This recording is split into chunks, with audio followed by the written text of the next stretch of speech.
I'm John Hinkle, the senior pastor of First Presbyterian Church. This is your Monday devotion. I got to be honest with you. So one of the great challenges I think I'm facing, especially in my ministry, but also in my personal life, is the change that has occurred ever since we learned how to spell the word pandemic.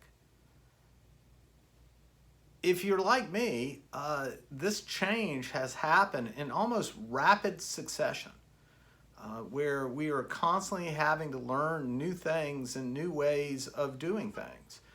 Remember, I'll just remind you, when this first all kind of hit the fan, if you will, the Hinkle family thought that we had been exposed to the coronavirus, and so we had to spend about 14 days in isolation. I'll be honest with you, that seems like years ago, and yet here we are.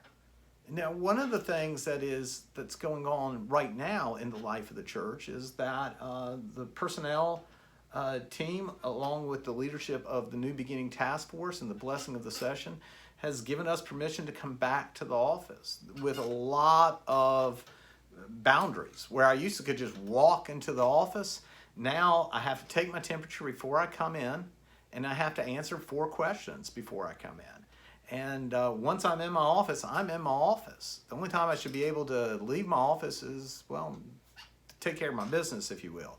Other than that, if the staff is here, they're to remain in their offices, and if we need to communicate with each other, we do so through the intercom system. Again, that's a change to what we're used to.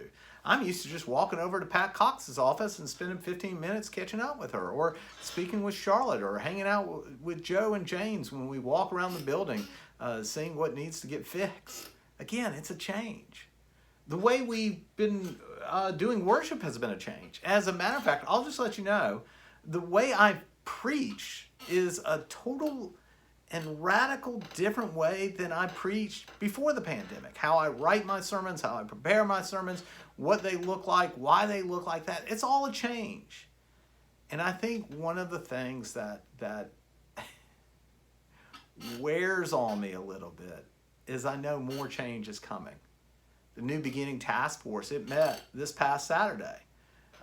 We're going to go to the session with a kind of a path forward, and we're hoping for session to give us their blessing about what we're doing and why we're doing it.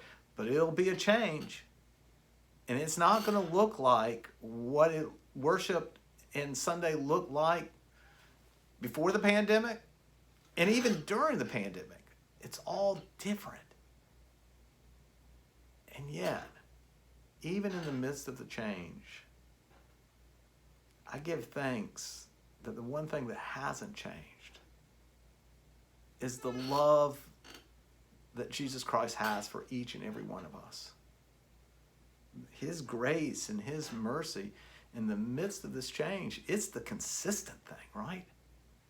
The book of Hebrews has this great quote. It's Hebrews 13:8, and I've always loved this verse. It's Jesus Christ is the same yesterday and today and forever. So even when we change and can expect more change, just know the great consistency of our lives, the one thing that doesn't change, the one thing that was true yesterday, today, and forever, it's the love that Jesus has for each and every one of us. So please, session meets this Tuesday at 6:30. Pray for us as we figure out how do we change.